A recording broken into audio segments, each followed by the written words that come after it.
On retrouve tout de suite Armel Charrier. 6 jours après leur enlèvement, plus de 300 adolescents ont donc été libérés. Quels sont les liens entre les groupes crapuleux et le groupe islamiste Boko Haram? Alors, c'est ce que montre cette opération, en fait. Ces liens existent. On avait été très étonnés qu'une centaine d'hommes en moto puissent ainsi aller dans cette partie du Nigeria qui est effectivement plus dans l'ouest du pays, bien au nord. On est bien avec la frontière du Niger, mais beaucoup plus dans l'ouest. Et la question était de savoir, est-ce que des hommes de Boko Haram ont pu venir se rassembler et sans être vus, ou est-ce qu'au contraire, il y a eu en fait une demande à des bandits de la région qui ont l'habitude de faire du rapt, qui ont l'habitude de faire du vol de bétail, parce que c'est tout simplement un moyen de subsistance. Or, les témoignages qu'on avait des mamans disent que dans cette école, qui était un lycée pour garçons, où il y avait près de 900 enfants, les enfants disaient qu'ils connaissaient très bien les bandits de la région parce qu'ils passaient par leur lycée. Alors, il n'y avait aucune crainte, il n'y avait pas une montée sécuritaire, puisqu'il y avait juste 5 policiers qui étaient là, mais effectivement, ces bandits sont connus, on connaît leur nom, on connaît leur visage. Et donc, clairement, on a demandé à ces bandits, à ces groupes de bandits, de saisir ces enfants.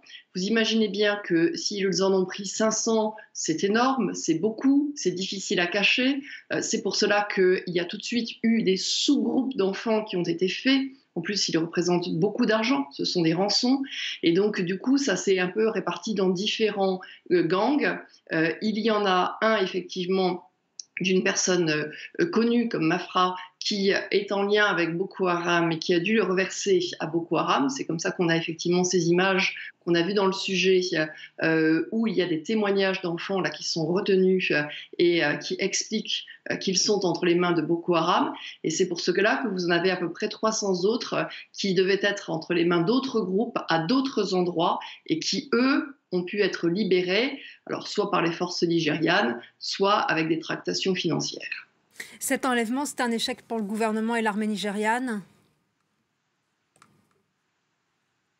Alors, c'était un très grand échec. À l'instant où ça s'est passé, oui, parce que il y avait eu un cas similaire qui avait défrayé toute la communauté internationale parce que c'était des petites filles, des jeunes filles qui avaient été enlevées en 2014, c'était à Chibok, et qu'il ne faut pas se faire d'illusions quand il y a d'enlèvement d'enfants ou de lycéens, c'est forcément derrière des questions d'argent, de rapt, de rançon, ou c'est des questions d'esclavage. Donc esclavage, ça peut être aussi bien des esclavages sexuels pour les petites filles, ça peut être aussi des enfants qui ensuite vont être amenés à commettre des actes kamikazes à la demande quand ils sont avec des djihadistes ou effectivement monter dans des opérations djihadistes quand ils sont entre les mains de ravisseurs et qu'ils se laissent complètement influencer. Ils n'ont pas d'autres repères, les pauvres enfants à ce moment-là. Et donc, ça, évidemment, cette cruauté absolue a transcendé l'opinion internationale et on en avait beaucoup parlé. Alors, le Nigeria l'a très mal vécu sur l'instant parce que c'était pas la même zone. On n'était pas dans l'est du pays, on n'était pas dans l'état du Borno, on était justement dans un autre, celui de Katsina, qui est plus central, c'est le nord-ouest, j'allais dire, c'est vraiment en droite ligne au-dessus d'Abuja. Et donc là, il n'y avait pas la même crainte, mais en attendant, c'était un échec.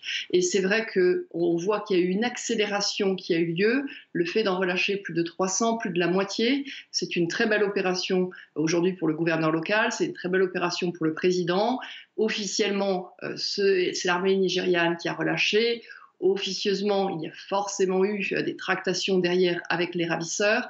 Mais en attendant, vous imaginez bien le soulagement pour les mamans, pour les papas, pour l'opinion nigériane. Et surtout, maintenant, on va pouvoir compter parce qu'il va falloir savoir combien est-ce qu'il y a d'enfants qui ont été relâchés, voir lesquels s'étaient cachés dans la brousse lorsqu'il y a eu cette opération et que du coup, ils ont sauvé leur vie. Et en fonction de ça, on déterminera réellement quel est le nombre d'enfants qui est encore entre les mains de ravisseurs et vraisemblablement transférés à Boko Haram. Merci beaucoup Armel Charrier pour votre analyse. Merci à vous.